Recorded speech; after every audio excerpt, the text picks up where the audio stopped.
Em 1904, a cidade de Rio de Janeiro, capital de Brasil, tinha cerca de 800 mil habitantes e sofria com sérios problemas de saúde pública, como febre amarela, cólera, tifo, malária, varíola, tuberculose, peste bubônica. Sim, isso mesmo, peste bubônica é a peste negra, aquela que matou um terço da população da Europa em Idade Média.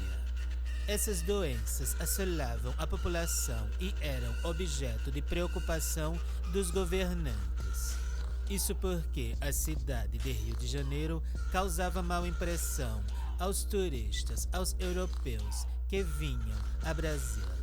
Vale lembrar que o Brasil tinha abolido a escravidão e adotado o regime republicano há menos de 15 anos. Havia grupos descontentes com os rumos políticos e das políticas sociais do governo. Entre eles estavam os monarquistas que perderam seus títulos, mas esses não estavam preocupados com políticas públicas, não, de forma alguma. Eles queriam era a volta de seus privilégios. Parte do exército formado por positivistas que não aprovavam a república oligárquica levada por civis e ex-escravos que sofriam com a falta de políticas sociais e não conseguiam empregos, vivendo amontoados nos insalubres cortiços da capital. Diante disso, podemos dizer que a revolta da vacina envolveu muito mais do que insatisfação com a vacinação. O então presidente Rodrigues Alves, com o intuito de modernizar e embelezar a cidade e também controlar as epidemias, iniciou uma série de reformas urbanas que mudou a geografia da cidade e o cotidiano de sua população. As mudanças arquitetônicas da cidade ficaram a cargo do engenheiro Pereira Passos. As ruas foram alargadas, cortiços foram destruídos e a população pobre removida de suas antigas moradias. É bom ressaltar que a população mais pobre do Rio morava no centro e depois da remoção de suas moradias ficaram sem ter para onde ir. Um cenário perfeito para uma revolta. As pessoas pobres foram para as periferias da cidade, começando assim as formações de favelas. Em meio a tudo isso, coube a Oswaldo Cruz, nomeado diretor-geral de saúde pública em 1903, a missão de promover um saneamento na cidade e erradicar a febre amarela, a peste bubônica e a varíola. Mas, vejam bem, o saneamento era apenas no centro da cidade. Nenhuma política pública foi implementada nas periferias do Rio de Janeiro. Com este intuito, em julho de 1904, o governo fez uma proposta de lei que tornava obrigatória a vacinação da população. Mesmo com 15 mil assinaturas contrárias, a lei foi aprovada no dia 31 de outubro daquele mesmo ano.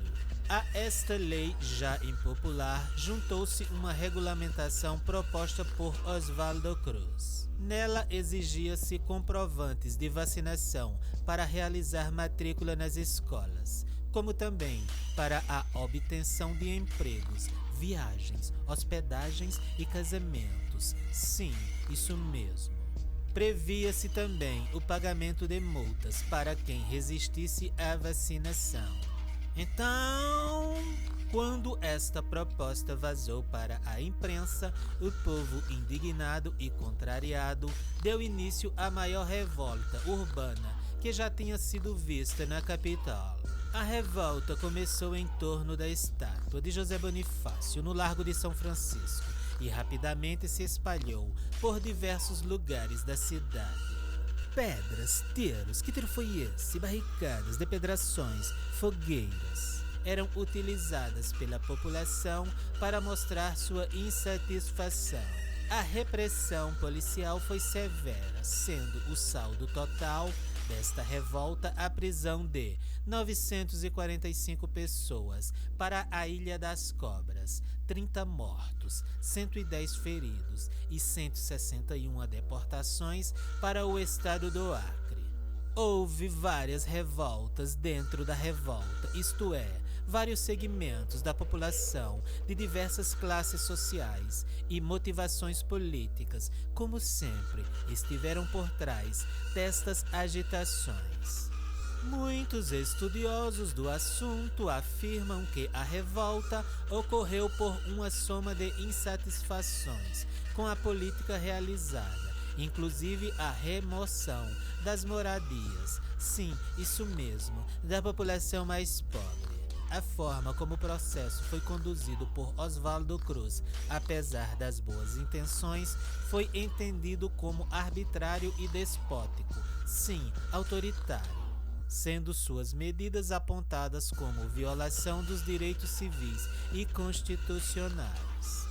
Além disso, havia um componente moral muito grande, pois, naquela época, foi considerado um crime contra a honra de um chefe de família, que seu lar, assim como os corpos de suas mulheres, fossem invadidos por desconhecidos. Porque, para aplicar a vacina, era necessário descobrir o braço das mulheres, e aquilo, naquele tempo, era algo imoral e desrespeitoso.